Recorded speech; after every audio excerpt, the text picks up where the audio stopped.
Hello दोस्तों, स्वागत है आपका हमारे चैनल स्मार्ट एजुकेशन क्लासेस में। इस वीडियो में हम आपके साथ डिस्कस करेंगे जो है एट ग्रेड पर कक्षा 5वीं पाठ 9 पर्यावरण अध्ययन का डायरी कमर सीधी ऊपर चढ़ो। और इस वीडियो को पूरा देखेंगे। इसके पहले अगर चैनल पर नए हैं तो 2 सेकंड का समय लगेगा, चैनल को सब्सक्राइब कर लीजिए, वीडियो को लाइक करिए, शेयर करिए और साथ ही कमेंट करके बताइएगा आपको वीडियोज़ कैसे लगते हैं। चलिए शुरू करते हैं। पाठ 9 डायरी कमर सीधी ऊपर चढ़ो। अभ्यास प्रश्न, वस्तुनिष्ठ प्रश्न। पहला प्रश्न जो है कि निम्नलिखित में से ग्रुप लीडर की जिम्मेदारी नहीं है, तो क्या जिम्मेदारी नहीं होती है? ऑप्शन नंबर दूसरा है कि केवल अपने खाने का इंतजाम करना, ये जिम्मेदारी नहीं होती है। जिम्मेदारी होती है कि सभी का खाने का इंतजाम करें। पर्वतारोहण के समय चट्टान से उतरने को क्या कहते हैं? तो इस चीज़ को कहते हैं रैपलिंग। क्या कहते हैं? रैपलिंग। माउंट एवरेस्ट पर चढ़ने वाली पहली भारतीय महिला कौन थी? तो वो थी आपकी बछेंद्री पाल।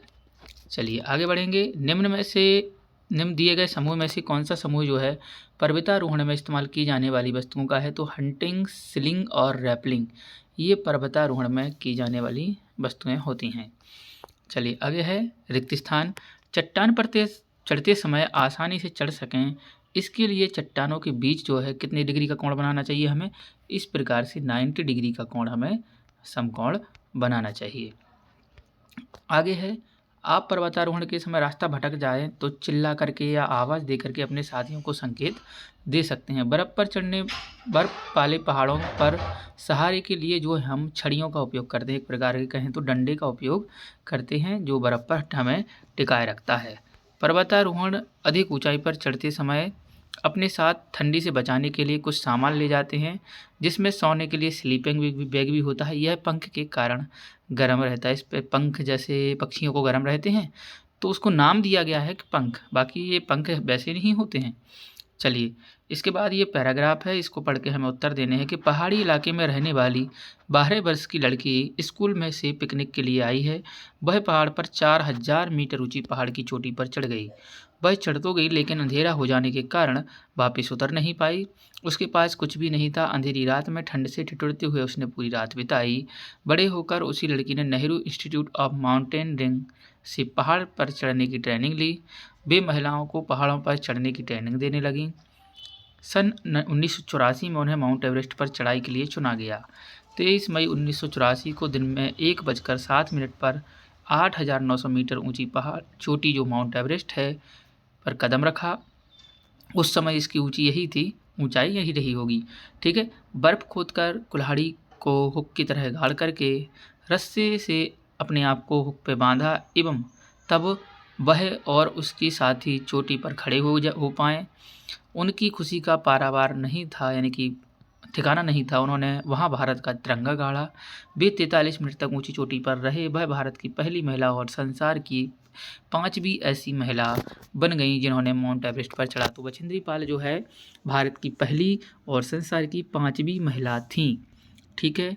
चलिए यह महिला कौन थी? तो यह महिला थी आपकी बछेंद्री पाल। आगे बढ़ेंगे। उन्होंने भारत का झंडा क्यों गाड़ा? तो माउंट एवरेस्ट पर जाकर के भारत का नाम रोशन किया, इसलिए उन्होंने झंडा गाड़ा। और होता क्या है कि जब कोई भी किसी भी देश का जो महिला या पुरुष जाते हैं तो वहाँ पर अपने देश का झंडा गाड़ेंगे और फोटो लेते हैं। वह माउंट एवरेस्ट पर कब चढ़ी? तो 23 मई 1984 को समय दोपहर 1:07 पर। माउंट एवरेस्ट की ऊंचाई कितनी है? तो 8,850 मीटर, वर्तमान में 48 मीटर भी कहीं कहीं मिल जाती है। कैंप फायर से क्या होता है? पहाड़ों पर आग जला करके रोशनी और बैठकर गर्मी प्राप्त करना कैंप फायर कहलाता है। टेंट बनाने के लिए दोहरी परत वाली प्लास्टिक की शीट का उपयोग क्यों किया जाता है? क्योंकि इसमें हवा रुकी रहती है और ठंड भी नहीं लगती है। पर्वतारोही जो होते हैं उनको विटामिन सी और आयरन की गोलियां क्यों दी जाती हैं? तो ठंड से बचाव और ज़्यादा गर्मी के लिए दी जाती हैं। पहाड़ पर जो है टेंट के चारों तरफ नाली क्यों खोदी जाती है? जिससे कोई भी जानवर टेंट के अंदर ना आ सके। जैसे ये टेंट लगा लिया तो इसके चारों तरफ एक नाली खोद दी जाती है ताकि कोई छोटा मोटा सांप वगैरह उसके अंदर ना घुसे। आपको कभी डर लगता है तो आप डर से उबारने के लिए क्या करते हैं? तो ऐसी स्थिति में सभी लोग अपना अपना उत्तर लिख सकते हैं कि हम जो है आंख बंद करके मन को शांत करते हैं और उन्हें याद करते हैं जो बहादुर थे। कैंप में स्लीपिंग बैग का उपयोग कब किया जाता है और क्यों किया जाता है? तो कैंप में स्लीपिंग बैग का उपयोग जो है सोते समय ठंड से बचने के लिए किया जाता है। 9वां है, कि सोचिए कि आपको स्कूल के द्वारा पहाड़ों पर एडवेंचर कैंप का आयोजन किया जा रहा है आपके स्कूल में, और आपको इसमें एक समूह का लीडर बना दिया जाए, तो आपकी क्या-क्या ज़िम्मेदारी रहेंगी? तो देखिए, सभी को आगे बढ़ना और पीछे चलना, सभी को आगे बढ़ने देना और खुद पीछे चलना, नहीं चलने वालों की सहायता करना, जैसे किसी को कोई समस्या है, कोई पैर दर्द कर रहे हैं, कुछ भी, तो उनकी सहायता करें। रुकने के लिए सही जगह का चयन करें कि हमें कहाँ पर रुकना है। सभी के खाने-पीने का प्रबंध हमें करना होगा, ठीक है? क्वेश्चन नंबर 10 जो है कि आपने भी कभी कोई हिम्मत भरा कार्य किया है, तो आप अपने शब्दों में लिख सकते हैं। तो सभी जो है अपने हिसाब से लिख दीजिए, कभी आपने कोई ऐसा कार्य किया है जिससे आपको लगा है कि आपने एक बहादुरी का कार्य किया है।